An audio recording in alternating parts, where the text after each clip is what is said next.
आज आपको एक राजस्थान के ऐसे वृक्ष के बारे में बताने जा रहा हूँ, जिसे आपने देखा तो होगा लेकिन उसके बारे में शायद सभी मित्रों की ऐसी जानकारी नहीं होगी।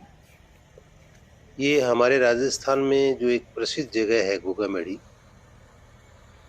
उस गोगामेड़ी के अंदर ये जाल वृक्ष है और ये बहुतायत में पाए जाते हैं। वहाँ पहले तो हमारे यहाँ कहते हैं कि 12-12 कोस की जो बड़ी होती थी, जंगल होता था, उसमें ये जाल ही जाल के वृक्ष होते थे। हालांकि गोगामेड़ी में अब भी जाल के वृक्ष हैं, लेकिन उस तादाद में नहीं है जिस तादाद में ये पहले होते थे। इन जाल वृक्षों की खासियत, इन जाल वृक्षों के फल, फूल, पत्तियाँ, इनके बारे में मैं आपको कुछ अलग से जानकारी दूंगा। थोड़ा मैं आपको इसके बारे में बता दूं कि ये जो जाल वृक्ष है, इसका वैज्ञानिक नाम जो है वो सल्वाडोरा पेरेसिका है और ये पूरे राजस्थान में शुष्क प्रदेश में पाया जाता है। ये सदाबहार वृक्ष है और इसकी डालियाँ जो है बहुत सघन होती है, तो ये खासा लंबा होता है। इसकी 5 से 7 मीटर तक इसकी लंबाई होती है और डालियाँ जो है वो आमने सामने होती हैं और इसके जो पत्ते होते हैं वो भी आमने सामने होते हैं और बड़े गद्देदार पत्ते होते हैं। जो इनके पत्ते हैं ये 3 से 5 सेंटीमीटर तक लंबे और 2 से 3 सेंटीमीटर तक के चौड़े हो सकते हैं और बड़े गुद्देदार होते हैं पत्ते। और फूल जो है वो पीले रंग के होते हैं। ये अप्रैल मई में लगते हैं और फल जो है वो मई जून के अंदर इसके लगते हैं। इसे मारवाड़ का मेवा भी कहा जाता है और जो इसका फल होता है वो इसे पिल्लू कहते हैं। और ये बड़ा मीठा और रसीला होता है और ये 2 तरह के होते हैं, एक पीला होता है, एक लाल होता है। और इसकी जो खासियत है वो ये है कि अगर आपके पास पानी नहीं है, इसके आप ये तने देख लीजिए, बहुत बड़ा तना होता है। इसके कोटर में पक्षियों के घर होते हैं, बहुत सारे पक्षी इसमें रह सकते हैं। इसकी पत्तियां बड़ी जोरदार होती हैं। तो ये जो पत्ती आप देख रहे हो, जिसको मैं आपको दिखा रहा हूँ, इन पत्तियों को अगर एक पत्ती भी आप खा लेते हो, शुष्क प्रदेश में 2 पत्ती आप खा लेते हो, तो आपको गर्मी के अंदर डिहाइड्रेशन होकर के ये नहीं मरने देगी आपको। इनके पत्ती और इसके जो पिल्लू है उसके खाने से आपको लू नहीं लगेगी, डिहाइड्रेशन नहीं होगा।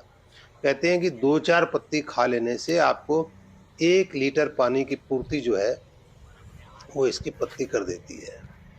तो मोटी सतह वाला ये जो है वृक्ष है और पशुओं के चारे के रूप में बड़ा काम आता है। इसमें लोग इसकी पत्तियों को चारे के रूप में इकट्ठा कर लेते हैं और फिर इसको खिलाते हैं। इसकी लकड़ी हालांकि कमज़ोर और हल्की होती है। तालाब और बंजर और शुष्क भूमि में ये पाया जाता है। ओटर पक्षियों के जैसे मैंने बताया, ये देखिए इसके वृक्ष पे लगे हुए छोटे छोटे फूल जो है वो शुरू हो जाएंगे। हालांकि अभी इसका सीजन नहीं है, दिसंबर में किसी तरह का। इसकी टहनी बड़ी काम की होती है, इसकी दांतुन काम आती है। ये बड़ी औषधीय रूप में भी काम आता है। इसकी जड़ है वो बर्तन साफ करने के पुराने टाइम में काम में ली जाती थी और बुजुर्ग इसकी जो राख है उस राख को घावों पर लगाते थे। इसकी राख को प्रतिरोधक क्षमता ये बढ़ाने के काम आते हैं। मतलब बहुत अद्भुत ये पेड़ है और बहुत सघन होता है। और इसकी छाल है वो बने हुए जो चूर्ण होता है ना, वो जला हुआ कोई हो, बवासीर हो, खांसी हो, गठिया हो, बुखार हो, आँखों का संक्रमण हो, बहुत सारे उपचार में ये जो है वो काम आता है। आप देखेंगे इसकी जाल का बहुत बड़ा वृक्ष होता है, कई बार तो बहुत सघन होता है, पत्तियाँ भी बहुत सघन होती है और ये हरदम आपको, भले ही कितनी ही गर्मी हो, हरदम आपको हरा ही मिलेगा, कभी आपको शुष्क हुआ दिखाई नहीं देगा। बहुत सघन होता है, बड़ा वृक्ष होता है। गोगामेड़ी में अगर आप आएँ तो जाल का वृक्ष जरूर लेकर के आएँ, हमारे इसका पत्तियाँ जरूर लेकर के आएँ। जैसे हालांकि हमारे यहाँ ये कहा गया है कि जाल की, मेड़ी की जाल अगर कोई लेकर के घर आ जाएगा तो फिर उसके साथ ही गोगा महाराज का सांप भी आ जाएगा। ये शायद ऐसे इसलिए कहा गया होगा ताकि लोग जो जाल की वृक्ष हैं उसको बचा करके रखें, उसकी डालियाँ लेकर के नहीं आए। हमारी प्रकृति को बचाने के लिए, पानी को बचाने के लिए हमारे बुजुर्गों ने बहुत कुछ ऐसा किया। ये गोगामेडी के अंदर जो रेलवे स्टेशन है, उस रेलवे स्टेशन के सामने के वृक्षों की मैंने आपको दिखाए हैं। ये शेड हैं जहाँ यात्री आते हैं, तो वहाँ उनके रुकने के लिए बाहर शेड बने हुए हैं। इसके स्टेशन के अंदर भी बने हुए हैं, लेकिन बाहर खूब सारी व्यवस्थाएं हैं यहाँ रहने के लिए।